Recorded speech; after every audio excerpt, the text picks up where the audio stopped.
Hey guys, welcome to anime king and आज की इस वीडियो में हम बेन 10 के यूनिवर्स को पोकेमॉन के यूनिवर्स से कंपेयर करेंगे और देखेंगे कि कौन सा यूनिवर्स सबसे ज्यादा पावरफुल है। एक तरफ है पोकेमॉन यूनिवर्स जो कि कहता है हमारा यूनिवर्स में इतने पावरफुल पोकेमॉन है जो कि किसी भी ओमनीपोटेंट बीइंग तक को मार सकते हैं, और दूसरी तरफ है बेन 10 जो कि कहता है हमारा एक ही कैरेक्टर काफी है पोकेमॉन यूनिवर्स को खत्म करने के लिए। तो अगर आप सभी को जानना है कि कौन यूनिवर्स सबसे पावरफुल यूनिवर्स है तो आपको इन यूनिवर्स के लेवल्स के कैरेक्टर्स को जानना होगा। बेन 10 और पोकेमॉन दोनों में लेबल है और उन लेवल्स में बहुत ही ज्यादा पावरफुल पोकेमॉन्स और कैरेक्टर्स है। तो भाई पहला लेवल है स्ट्रीट लेवल। स्ट्रीट लेवल के कैरेक्टर्स के नेम है जैसे कि फीडबैक, ह्यूमंगोसॉर, विलगैक्स और गोएन। ये सब कैरेक्टर इतने पावरफुल है ना कि आराम से किसी सिटी तक को खत्म कर दे बिना किसी प्रॉब्लम के। और एक बात याद रखना, ये सब अभी नॉर्मल फॉर्म में है। पावरफुल फॉर्म में तो इनमें से कुछ कैरेक्टर्स गैलेक्सीज तक को एक बार में उड़ा सकता है। तो स्ट्रीट लेवल से पोकेमॉन है जैसे कि ब्लास्टोइड, वेनोसॉर और चारेजार्ड, और ये सब पोकेमॉन्स इन्हें आराम से टक्कर देंगे। और हाँ, ये पोकेमॉन्स भी अपने नॉर्मल फॉर्म में है। मेगा फॉर्म में तो ये भी काफी कुछ कर सकते हैं। स्ट्रीट लेवल के बाद जो लेवल आता है उसका नेम है मेटा लेवल। मेटा लेवल से बेन 10 से कैरेक्टर्स है जैसे कि वेविक, एटॉमिक, घोस्ट फ्रीक और केविन 11। और भाई सच में ये लेवल के कैरेक्टर्स कुछ भी कर सकते हैं। वेविक प्लेनेट तक को उड़ा सकता है, एटॉमिक न्यूक्लियर अटैक से गैलेक्सीज तक को उड़ा सकता है, घोस्ट फ्रीक तो भाई मर ही नहीं सकता। बेन ने उसको 4 से 5 बार मारा लेकिन फिर भी वो वापस आ गया। केविन 11 ऑस्मोशियन है। केविन 11 किसी भी चीज को एब्जॉर्ब कर सकता है, चाहे वो कुछ भी हो, जैसे लिक्विड, मैटर, एनर्जी या कोई भी चीज जो कि इलेक्ट्रॉन, न्यूट्रॉन और प्रोटॉन से बना है, और इनसे ही सारा यूनिवर्स बना है। इसलिए केविन 11 पोकेमॉन्स को भी एब्जॉर्ब करके उनके पावर्स को यूज कर सकता है। और मेटा लेवल से पोकेमॉन्स है जैसे कि मेगा चारेजार्ड, लुगिया और क्यूरिम, और इन पोकेमॉन की एबिलिटी है जैसे कि लुगिया का पूरा वाटर पर कंट्रोल है, मेगा चारेजार्ड का आकाश में और क्यूरिम का जमीन में। मैं ये नहीं कह रहा कि ये Pokémons water, sky and earth के सबसे पावरफुल पोकेमॉन्स है, बट हाँ ये उनके आसपास ही है। तो इन दोनों लेवल के कैरेक्टर्स और पोकेमॉन्स के पावर्स एंड एबिलिटीज तो मैंने आपको बता दिए। अब आप डिसाइड करो कौन सबसे ज्यादा पावरफुल है। मेटा लेवल के बाद आता है हेराल्ड लेवल, और हेराल्ड लेवल के कैरेक्टर्स है जैसे कि सर जॉर्ज, एनोडैट और हाइब्रिड। और ये लेवल के कैरेक्टर्स यूनिवर्स को खत्म कर सकते हैं अगर ये सब साथ मिलकर काम करे तो। जैसे एनोडैट अनलिमिटेड एनर्जी रिलीज कर सकती है, सर जॉर्ज का तलवार ड्रैगन तक को मार सकता है जो कि नेक ओमनीपोटेंट बीइंग है, हाइब्रिड इतना पावरफुल स्पीसीज है कि उसके सामने बेन भी हार मान गया था। उनके ट्रिलियंस में फौज है इसलिए उनसे लड़ना लगभग नामुमकिन है। पोकेमॉन से पोकेमॉन है जैसे कि मेगा, रिक्वेजा, ओहो, मियोटो जैसे पोकेमॉन्स, और ये सब पोकेमॉन साथ भी काम कर ले तो भी ज्यादा से ज्यादा गैलेक्सीज को खत्म कर पाएंगे, ना कि यूनिवर्स को। इसलिए इस राउंड को भी बेन 10 विन करेगा। हेराल्ड लेवल के बाद आता है स्काई फादर लेवल, और स्काई फादर लेवल से कैरेक्टर्स है जैसे कि इयोन, ड्रैगन और एटॉमिक एक्स, और इनकी एबिलिटी है जैसे कि इयोन टाइम ट्रेवल कर सकता है और कुछ हद तक टाइम को कंट्रोल भी कर सकता है। ड्रैगन एक डिमोन है और उसको मारा नहीं जा सकता, और dragon dimension travel, dimension manipulation, shape shifting और भी काफी कुछ कर सकता है। सिंपल लैंग्वेज में कहूँ तो ड्रैगन को सिर्फ ओमनीपोटेंट बीइंग ही मार सकता है, बट ड्रैगन एक एनर्जी है इसलिए उसको एब्जॉर्ब किया जा सकता है। और एटॉमिक एक्स एक फ्यूजन फॉर्म है, आई मीन मिक्सअप फॉर्म है एलियन एक्स और एटॉमिक का, इसलिए एटॉमिक एक्स गैलेक्सीज को बना या मिटा सकता है। और एटॉमिक एक्स में एलियन एक्स की हाफ पावर है इसलिए वो काफी कुछ कर सकता है। तो पोकेमॉन से एक ही कैरेक्टर है जिसका नेम है डियाल्गा। डियाल्गा का पूरा टाइम पर कंट्रोल है। डियाल्गा टाइम को कैसे भी कंट्रोल कर सकता है, वो चाहे तो टाइम को स्टॉप भी कर सकता है। तो अब कौन विन करेगा इस फाइट को, तो वो है डियाल्गा,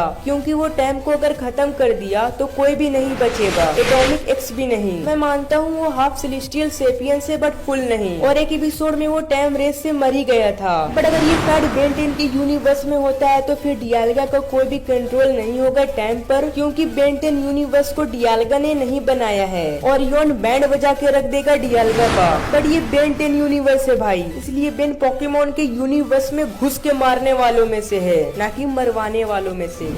इसलिए पॉइंट पोकेमॉन को हम दे देते हैं, आगे देखा जाएगा। स्काई फादर लेवल के बाद आता है सेलेस्टियल लेवल। सेलेस्टियल लेवल से कैरेक्टर्स है जैसे कि प्रोफेसर पैराडॉक्स, बेन 10, डॉजन, नेल्जियस और कॉन्टिमिलिया, और ये सब कैरेक्टर्स की एबिलिटीज है जैसे कि प्रोफेसर पैराडॉक्स पूरे मल्टीवर्स के टाइम को कंट्रोल कर सकते हैं। बेन 10 डॉजन किसी को भी स्कैन करके उसी में ट्रांसफॉर्म होकर उसका अल्टीमेट वर्जन में जाकर उसको हरा सकता है। नेल्जियस के बच्चों के खेलने के चीज बेन के ओमनिडस इतने पावरफुल होते हैं। कॉन्टिमिलिया का यानी लार्ज डिवाइस से लाखों बार यूनिवर्स को बनाया या मिटाया जा सकता है।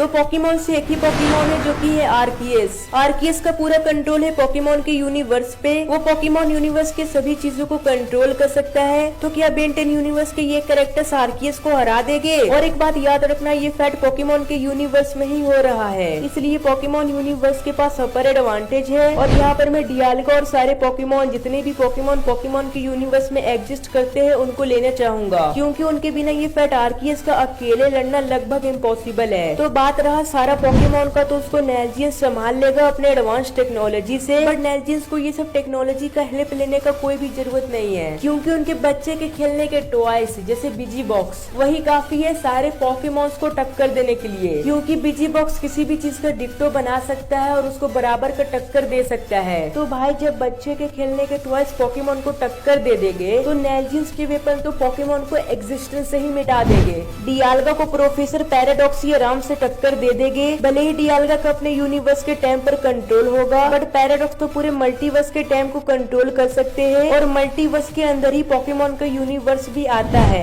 क्वांटिमिलिया फिफ्थ डायमेंशन बीइंग है, और वो चाहे तो अपने एनी लार्ज डिवाइस से पोकेमॉन के यूनिवर्स को खत्म कर सकते हैं। और क्वांटिमिलिया ने ही बेन 10 के यूनिवर्स को बनाया है। बेन 10,000 आर्कियस को स्कैन करके उसमें ट्रांसफॉर्म होकर उसका अल्टीमेट फॉर्म में जाकर उसको आराम से हरा देगा। तो गाइस यहाँ पर पोकेमॉन का यूनिवर्स हार चुका है। बट बेन 10 में दो और लेवल है, गॉड लेवल और सुप्रीम बीइंग लेवल, और इसमें और भी पावरफुल कैरेक्टर्स है। बट उन लेवल को डिस्कस करने का कोई भी फायदा नहीं, क्योंकि पोकेमॉन यूनिवर्स हार चुका है। बट हार के भी पोकेमॉन जीतता है, क्योंकि उसके एपिसोड बहुत ही ज्यादा अच्छे होते हैं और काफी इंटरटेन भी करते हैं। मैं ये नहीं कह रहा बेन 10 के एपिसोड बेस्ट है या पोकेमॉन के, मुझे तो दोनों ही सीरीज बहुत ही ज्यादा पसंद है। आप लोग का क्या ओपिनियन है कमेंट बॉक्स में जरूर बताना। तो गाइस यही था आज के मेरा वीडियो। आई होप आपको ये वीडियो पसंद आया होगा। अगर आपको ये वीडियो पसंद आया तो इस वीडियो को लाइक कर देना, और अगर आप इस वीडियो को पार्ट 2 देखना चाहते हो तो 1 के लाइक कर दो, पार्ट 2 आ जाएगा। तो जब तक के लिए बाय, थैंक्स फॉर वॉचिंग।